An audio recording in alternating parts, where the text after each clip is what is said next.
Alléluia. Nous parlons de l'esprit humain, et d'une partie de ce que nous avons étudié mercredi dernier. Ce que nous avons vu, c'est que l'esprit humain est le véritable homme, et c'est celui que Dieu cherche à sauver. Vous n'êtes pas un corps, vous n'êtes pas le corps que vous voyez. Vous n'êtes pas ce corps physique que vous voyez. Quelqu'un a bien dit que cela signifie que nous ne devrions pas nous soucier de la maison, c'est-à-dire du corps. Non, non. Tu dois prendre soin de ton corps, parce que c'est là que tu vis. Ton corps est ton tabernacle vivant, c'est là que tu habites. Ton corps est l'endroit où tu vis. Tu es un être spirituel. N'est-il pas incroyable de voir comment les gens passent du temps à développer leur corps? Ils font tellement pour en prendre soin, pour développer leurs muscles. Certains d'entre vous ont passé tellement de temps à entretenir leur corps, à le façonner selon leurs désirs, à le garder en bonne santé. Vous avez tout fait pour en faire ce que vous vouliez. Certains ont dépensé beaucoup d'argent, beaucoup de temps, beaucoup d'heures au fil des ans pour développer leur esprit et leur âme. Ils sont devenus des géants intellectuels, de grands penseurs pleins de connaissances, mais la plupart des gens n'ont jamais pris le temps de développer leur esprit. Pourtant, c'est ce qui est le plus important.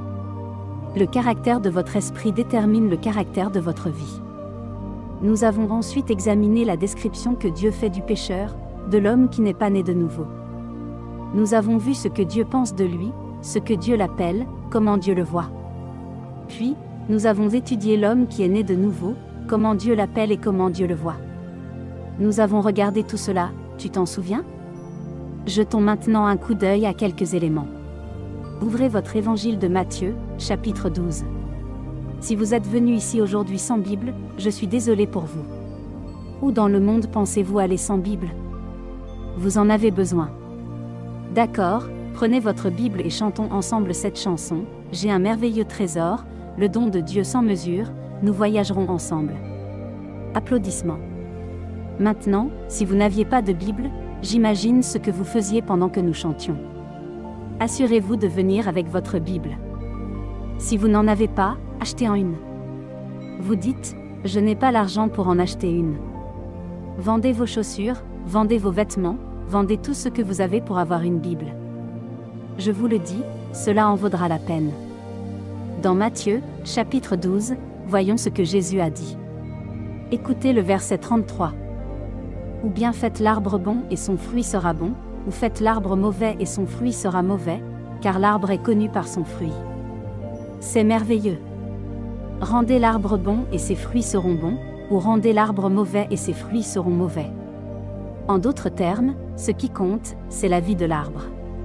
Continuons à lire pour comprendre de quoi il parle. Verset 34. Race de vipères, comment pouvez-vous dire de bonnes choses, méchants que vous êtes? Car c'est de l'abondance du cœur que la bouche parle. Comment pouvez-vous, étant méchant, dire de bonnes choses? Il dit que si vous êtes méchant, vous ne pouvez pas dire de bonnes choses. La raison pour laquelle vous parlez mal, c'est parce que vous êtes mauvais. Il dit que le caractère de votre esprit est en démonstration ici. Verset 35. L'homme bon tire de bonnes choses de son bon trésor, et l'homme mauvais tire de mauvaises choses de son mauvais trésor. Vous voyez, c'est ce que vous avez à l'intérieur qui compte. C'est pourquoi, souvent, les gens veulent changer et disent, j'ai 5 résolutions du nouvel an, je vais faire ceci, je vais faire cela. Puis, en mars, ils ont oublié leurs résolutions. Ils essaient de travailler de l'extérieur. Non, vous devez travailler de l'intérieur. C'est la condition de votre esprit qui compte. Ensuite, nous allons à l'évangile de Jean et nous voyons ce dialogue entre Jésus et un certain homme que la plupart d'entre vous connaissent déjà. Dans Jean, chapitre 3, vous vous souvenez de cet homme qui est venu voir Jésus de nuit, car il ne voulait pas que les autres sachent qu'il venait. Nous allons lire à partir du verset 1. Jean 3h01, il y avait un homme parmi les pharisiens, nommé Nicodème, un chef des Juifs. Il vint, lui, de nuit auprès de Jésus et lui dit, « Rabbi, nous savons que tu es un enseignant venu de Dieu, car personne ne peut faire ces miracles que tu fais, si Dieu n'est avec lui. » Jésus lui répondit, « En vérité, je te le dis, si un homme ne naît de nouveau, il ne peut voir le royaume de Dieu. » Vous voyez, nous ne sommes pas ceux qui ont introduit l'expression « né de nouveau ». C'est Jésus. Ce n'était pas notre idée. Parfois, quand nous parlons aux gens de Christ, ils disent que ce n'est pas tout le monde qui doit naître de nouveau. Ils disent que seuls certains groupes, comme les pentecôtistes, sont concernés. Ils se disent, je ne suis pas du groupe des nés de nouveau. Mais réfléchissez grec. Jésus a dit. Relisons le verset 3. Jésus a répondu, en vérité, je te le dis, si un homme ne naît de nouveau, il ne peut voir le royaume de Dieu. Bien sûr, Nicodème ne pouvait pas comprendre cela. Dans le verset 4, Nicodème lui dit, comment un homme peut-il naître quand il est vieux? Peut-il entrer une seconde fois dans le sein de sa mère et naître? Jésus répondit, en vérité, je te le dis, si un homme ne naît d'eau et d'esprit, il ne peut entrer dans le royaume de Dieu. Ce qui est né de la chair est chair, et ce qui est né de l'esprit est esprit. J'aime ça. Jésus a frappé en plein dans le mille. Le verset-ci est l'explication que Nicodème voulait. Jésus dit, ce qui est né de la chair est chair, et ce qui est né de l'esprit est esprit. Avez-vous noté cela dans votre Bible? Très bien. Tournez-vous avec moi au livre d'Hébreux, chapitre 12. Ce qui est né de la chair est chair, et ce qui est né de l'esprit est esprit. Oh, mon Dieu, es-tu là? Chapitre 12 du livre d'Hébreux. Je veux vous lire à partir du verset 9. Peut-être devrais-je vous inciter à le lire d'abord. Assurez-vous simplement que vous êtes là. Lisez le verset 9 pour moi. Allez, très bien. Maintenant, souvenez-vous de ce que nous venons de lire dans l'évangile de Jean, chapitre 3, verset 6. Il a dit que ce qui est né de la chair est chair, et ce qui est né de l'esprit est esprit. Merveilleux, n'est-ce pas? Je t'ai dit que tu devais naître de nouveau. Jésus a dit que tu devais naître de nouveau. Ce n'est pas une option. Ce n'est pas si tu veux, ce n'est pas un conseil, ce n'est pas une suggestion divine. C'est une instruction spirituelle. Très bien, maintenant, regardez cela. En plus, nous avons eu des pères selon la chair qui nous ont corrigés. Des pères selon la chair. Ce qui est né de la chair est chair. Ces pères de notre chair, il parle ici de vos parents biologiques. Il dit que ce sont les pères de votre chair. Maintenant, le contexte concerne le châtiment. Peut-être devrions-nous lire cela ensemble. Allons au verset 6 du même chapitre. Car celui que le Seigneur aime, il le corrige, et il frappe tout fils qu'il agrée. Si vous endurez la correction, Dieu vous traite comme des fils. Car quel fils est celui que le Père ne corrige pas? Mais si vous êtes sans correction, à laquelle tous ont part, alors vous êtes des bâtards, et non des fils. Il parle ici de la discipline. Comme les parents disciplinent leurs enfants, il dit que les parents devraient discipliner leurs enfants. C'est de cela qu'il parle ici. Alors il dit que Dieu discipline aussi ses enfants. Puis il nous fait cette comparaison au verset 9, de plus, nous avons eu des pères selon notre chair qui nous ont corrigés, et nous les avons respectés. Ne devons-nous pas, à plus forte raison, être soumis au Père des esprits et vivre? Il appelle Dieu le Père des esprits. Ce n'est pas le Père de votre chair, il est le Père de votre esprit. Votre esprit vit éternellement. Quand un homme meurt, son esprit continue de vivre. C'est la chair qui meurt. Quand Dieu parle de la mort de l'esprit ne signifie pas l'annihilation de l'esprit. Cela signifie la séparation de cet esprit d'avec Dieu. C'est ce que Dieu appelle la mort spirituelle. Donc, la mort spirituelle est la séparation de l'esprit de Dieu. Peut-être devrions-nous relire ce que nous avons lu mercredi soir, sur la condition de l'homme qui n'est pas né de nouveau. Ce que Dieu pense vraiment de lui. Tournez-vous au livre des Éphésiens. Vous vous souvenez? Je ne peux pas le garder pour moi. Je dois dire à quelqu'un ce que Jésus signifie pour moi. Tu le sais, je ne peux pas le garder, je dois parler à quelqu'un de Jésus. Si vous n'avez jamais prêché l'évangile à quelqu'un, cela devrait vous pousser à le faire. Comment pouvez-vous avoir des amis qui ne connaissent pas Jésus, et ne jamais leur en avoir parlé? Comment pouvez-vous avoir des parents qui ne connaissent pas Jésus, et vous ne leur en avez jamais parlé? Laissez-moi vous dire quelque chose. Quand j'ai commencé à prêcher l'évangile, la première chose que j'ai faite, c'était de prêcher à ma famille immédiate, puis à tout le monde. J'étais déjà chrétien, mais vous voyez, j'ai découvert quelque chose de plus sur l'Esprit de Dieu, et je devais le faire savoir. Je devais faire connaître la vie de l'Esprit à tout le monde. Cela brûlait dans mon esprit. Je devais le prêcher, je devais leur montrer comment vivre à travers la parole de Dieu. Je ne pouvais pas m'arrêter là. Vous savez, dans le vieux village, ils nous emmenaient à chaque Noël pour voir grand-mère et grand-père. J'ai décidé que je devais y aller pour prêcher l'Évangile. C'était ma première croisade. J'avais environ 15 ans. Nous avons traversé tout le village avec un mégaphone, annonçant à tout le monde de venir. Nous avons installé la place, allumé les lumières et apporté un générateur. Nous leur avons prêché l'Évangile. Je ne pouvais pas le garder pour moi. Est-ce que vous m'écoutez? Je ne peux toujours pas le garder pour moi. Je dois dire à tout le monde que Jésus-Christ nous a apporté la vie. Sans cette vie, vous êtes morts. Vous êtes dans les ténèbres, vous êtes perdus. Laissez-moi vous lire Éphésiens chapitre 4, à partir du verset 17. Voici donc ce que je dis et ce que je déclare dans le Seigneur, vous ne devez plus marcher comme les païens, dans la vanité de leurs pensées. Il parle aux chrétiens. Il dit qu'il ne veut plus que vous viviez comme les non-chrétiens, comme les autres païens. Ensuite, il les décrit, ceux qui ne connaissent pas Jésus et qui ne sont pas nés de nouveau. Il dit qu'ils ont l'intelligence obscurcie et qu'ils sont aliénés de la vie de Dieu. Ils sont coupés de la vie de Dieu. Si vous n'êtes pas nés de nouveau ce matin, voici la description de comment Dieu vous voit. Je veux que vous compreniez cela.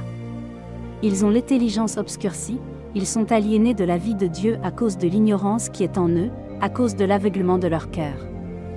Allez au verset 12. À ce moment-là, avant de devenir chrétiens, il parle aux chrétiens et leur donne une image de ce à quoi ressemblaient les non-chrétiens. À cette époque, vous étiez sans Christ, étant étrangers au Commonwealth d'Israël et étrangers aux alliances de la promesse. Des étrangers aux alliances de la promesse, ce qui signifie que toutes ces promesses de Dieu ne pouvaient pas être héritées par eux, elles ne pouvaient pas être héritées par les non-chrétiens. C'est toujours ainsi. Oh mon Dieu, cela me fait penser à ceux qui n'ont aucun espoir. Il dit que le non-chrétien n'a aucun espoir. Il n'y a aucun espoir de salut en dehors de Christ, il n'y a pas d'autre moyen. Dans Actes 4h12, la Bible dit qu'il n'y a aucun autre nom sous le ciel, donné parmi les hommes, par lequel vous devez être sauvés. Aucun autre nom sous le ciel, donné parmi les hommes, par lequel vous devez être sauvés, seulement le nom de Jésus. Ici, il dit qu'il n'y a aucun espoir pour le non-chrétien, pour l'homme qui n'est pas né de nouveau. Il dit qu'ils n'ont aucun espoir et qu'ils sont sans Dieu dans le monde. Réfléchissez grec. Demain lundi, ils vont travailler comme tout le monde. Certains d'entre eux ont la vie de Dieu. Celui qui est né de nouveau a la vie de Dieu, et ceux qui sont éloignés de Dieu, aliénés de la vie de Dieu, n'ont aucun espoir et partent sans Dieu. Ils partent sans Dieu. Pensez à leurs enfants qui grandissent sans Dieu. Vous savez, j'essaie d'y penser. Mon Dieu, pourquoi ces enfants grandiraient-ils sans Dieu? Parce que maman et papa ne connaissent pas Jésus. Les enfants grandissent sans Dieu. Un homme a écrit un livre, un médecin, il y a plusieurs années. Il y était allé plusieurs fois quand des gens mouraient, et il faisait partie de ceux qui aidaient à restaurer, à réanimer les gens qui étaient mourants. Et quand ils mouraient, ils essayaient de les ramener. Il raconta l'histoire particulière d'un jeune homme qui mourut, et ils le ramenèrent. Quand ils l'ont ramené, l'homme a crié. Il a dit, « S'il te plaît, ne me laisse pas partir. Ne me laisse plus partir.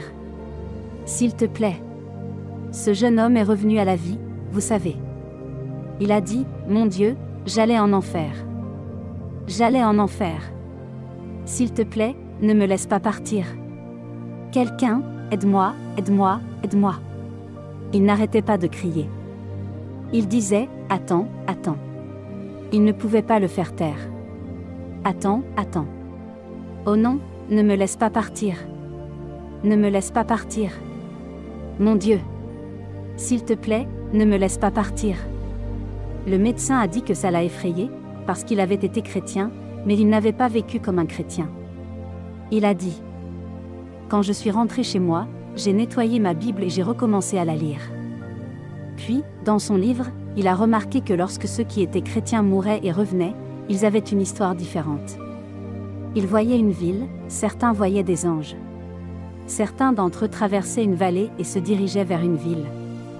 Ils disaient, « Je courais vers la ville, et puis tu m'as rappelé. » Mais toujours, l'autre gars. « Oh mon Dieu, je suis désolé. Oh, il fait noir là-bas, il fait chaud là-bas, ne me laisse pas partir. » Quelqu'un, aidez-moi.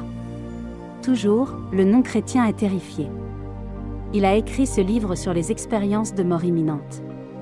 Ils ne sont pas juste proches de la mort, ils sont en fait morts. Ils viennent de les réanimer.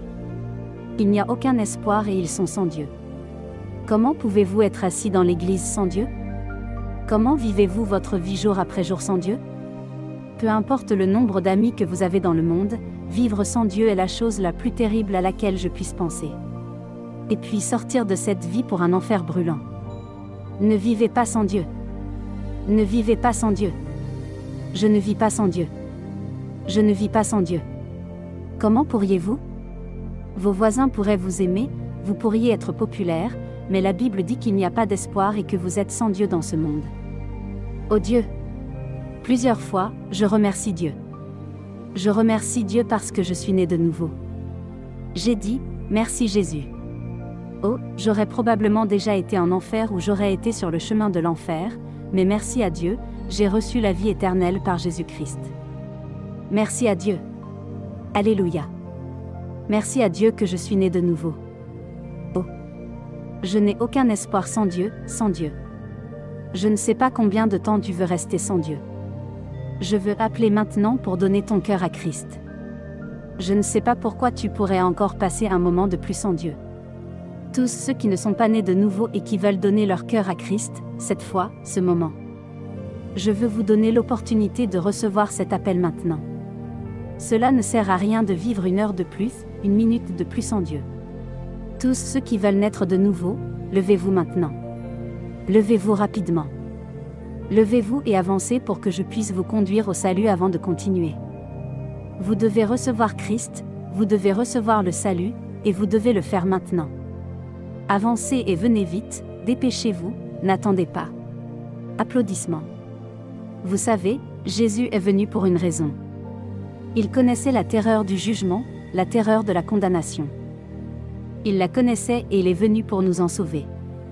Il connaissait la colère de Dieu. Il est venu pour nous en sauver. Il savait. Ne vivez pas sans Dieu. Ne vivez pas sans Dieu. Je veux vous conduire dans la prière pour recevoir le salut. C'est très simple. C'est simple, mais important.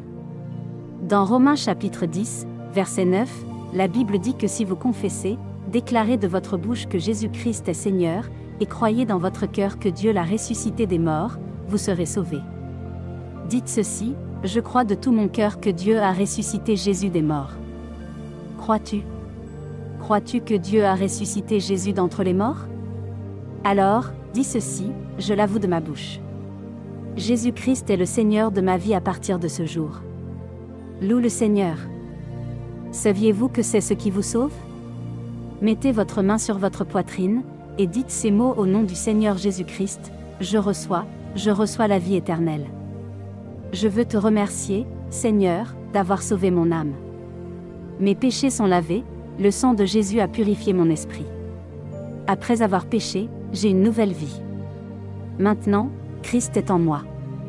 Maintenant, j'ai la vie. Maintenant, les ténèbres sont parties. Je suis vivant pour Dieu à partir de ce moment. Merci, Seigneur, d'avoir sauvé mon âme. Je suis né de nouveau, je suis un enfant de Dieu à partir de ce jour. Amen. Louez Dieu. Alléluia, c'est tout ce qu'il faut pour recevoir la vie éternelle. C'est tout ce qu'il faut. À partir de maintenant, à partir de ce moment, tu commenceras à vivre selon la parole de Dieu. Il t'aidera à le faire. Tu vois, un chien ne peut vivre que comme un chien. Un chien ne peut pas vivre comme un chat. Un chien vivra comme un chien, pas comme un poulet. Pourquoi? Parce qu'il a la vie de chien en lui. Tu vis comme un humain parce que tu as une vie humaine en toi. Maintenant, tu vas vivre la vie du royaume des fils de Dieu, parce que maintenant tu as reçu la vie de Dieu en toi. Louez le Seigneur. Que l'Esprit de Dieu repose sur vous à partir de ce jour, au nom de Jésus. Amen. Félicitations. Alléluia. Prie le Seigneur. Quelqu'un dit Alléluia. Dieu est le Père des esprits. Amen.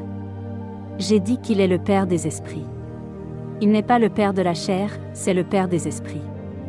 Je veux que tu regardes la première épître de Pierre. Nous allons lire le verset 23. Tu as trouvé? Lis-le pour moi, Reprends-le. Étant né de nouveau, non pas d'une graine corruptible, mais d'une incorruptible. Il parle de la même chose. Pas d'une graine corruptible. Le mot grec est sperma, qui signifie sperme en anglais. C'est la graine de la vie. D'où vient un humain? Un humain vient de cela, c'est ce qui cause la conception. Aucun humain ne vient. Alors il dit, être né de nouveau, non pas d'un sperme corruptible, destructible, mais d'un incorruptible, indestructible. Cela signifie la graine de Dieu. Maintenant, quelle est la graine de Dieu? Jésus a dit que la semence de Dieu est la parole de Dieu. La parole de Dieu est la semence de Dieu. La semence est ce qui a le principe de vie.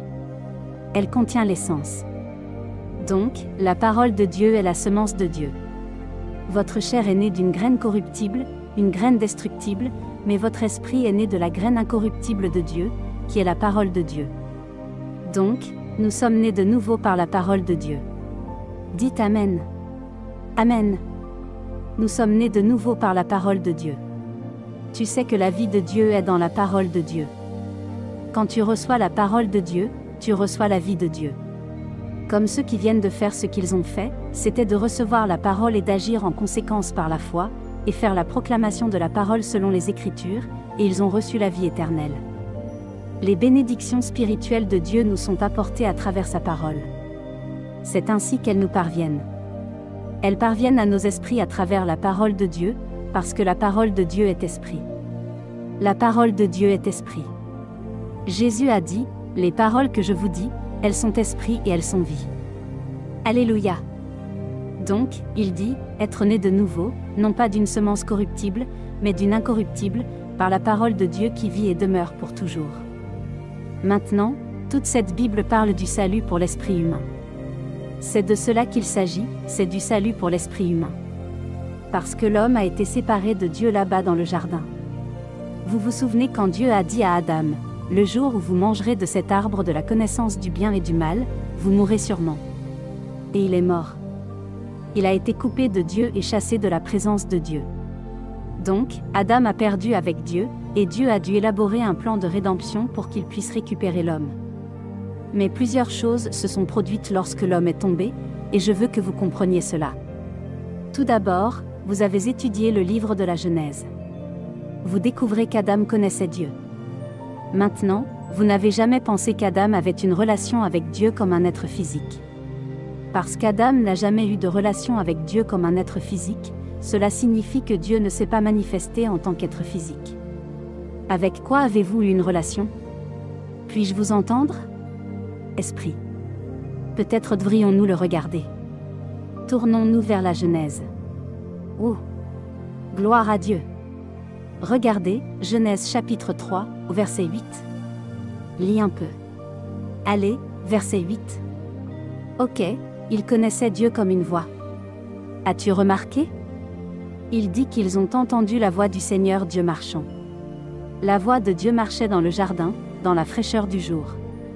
C'est comme ça qu'ils sont venus communier avec eux.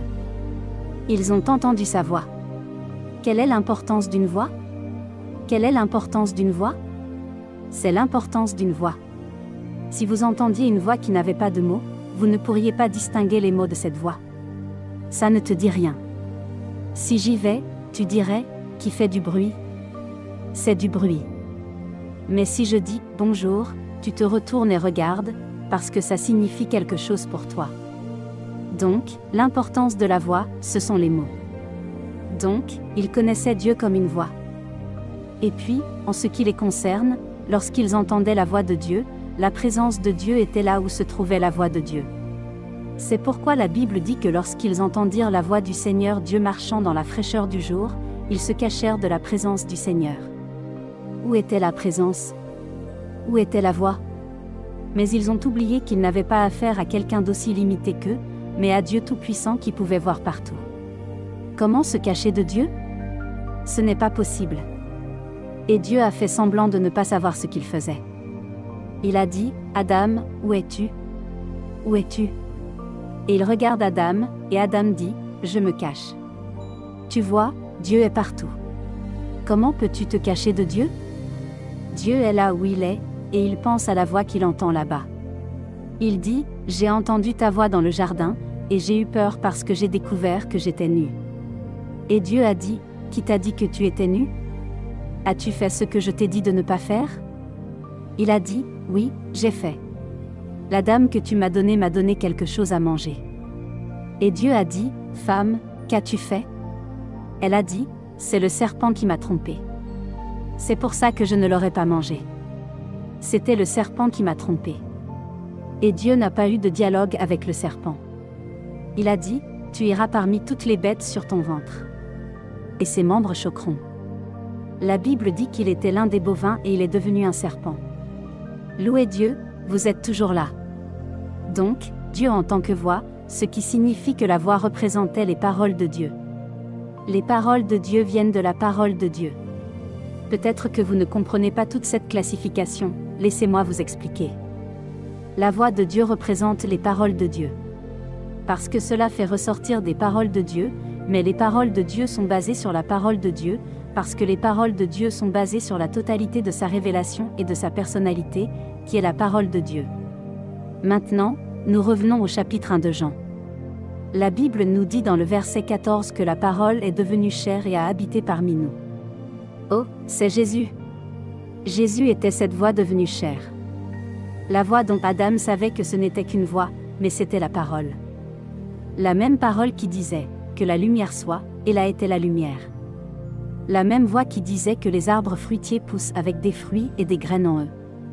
La même voix qui disait que les animaux viennent. C'est Dieu qui crée tout cela. Ça a pris du temps pour lui de créer tout cela. Maintenant, l'importance de comprendre cela, c'est que Dieu est esprit, et il faut lui rendre un culte en esprit et en vérité. Amen. Il est esprit, et son esprit est la vie. La vie de Dieu est en vous. Vous ne pouvez pas vous cacher de Dieu. Comment peut-on se cacher d'une personne qui est esprit et qui sait tout ce que vous faites? Dieu sait tout ce que vous faites. Il sait tout ce qui est dans votre cœur. Tu ne peux rien cacher à Dieu. Alors, comment vas-tu entrer en relation avec lui? Il dit que le salut de l'esprit humain est important. Maintenant, comment entrez-vous dans cette relation avec Dieu? C'est la parole de Dieu qui vous établit dans cette relation avec Dieu. Tu vois, lorsque vous êtes né de nouveau, vous entrez dans une nouvelle vie, une nouvelle vie. Alléluia. C'est pourquoi nous ne vivons pas selon notre propre volonté. Nous avons besoin de la volonté de Dieu dans notre vie.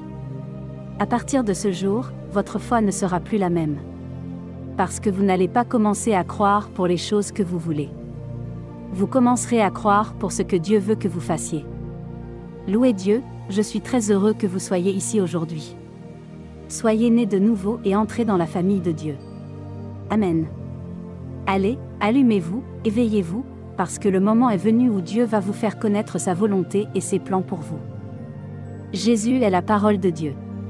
C'est une chose merveilleuse, quelque chose de beau. Tournez-vous vers la deuxième épître de Pierre. Vous êtes nés de nouveau, n'est-ce pas?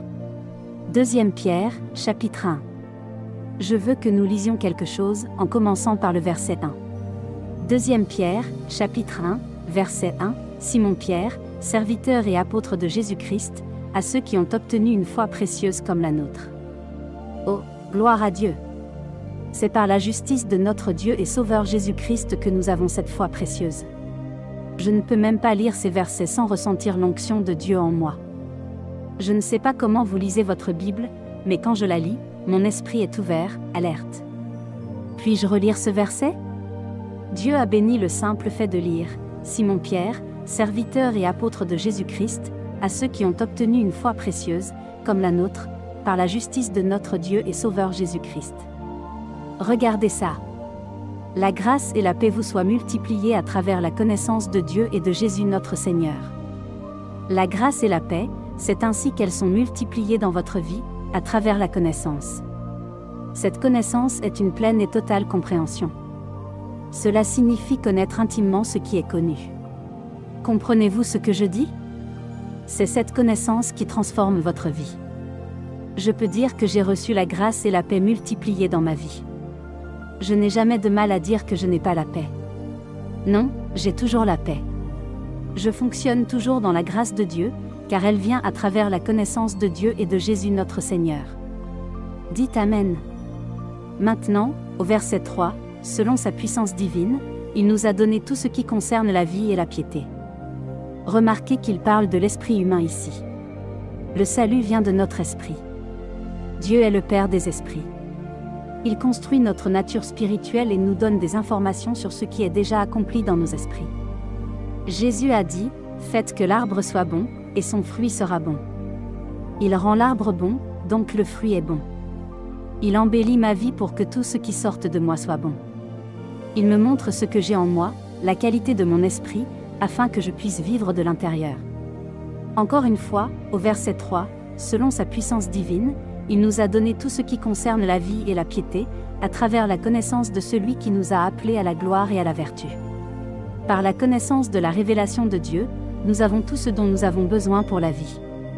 Tout ce qui est nécessaire pour vivre dans ce monde est à l'intérieur de vous. Écoutez, vous n'avez pas à chercher à l'extérieur. Cela vient de l'intérieur. Quelle vie voulez-vous vivre? Quel succès voulez-vous avoir? Tout cela se trouve dans votre esprit.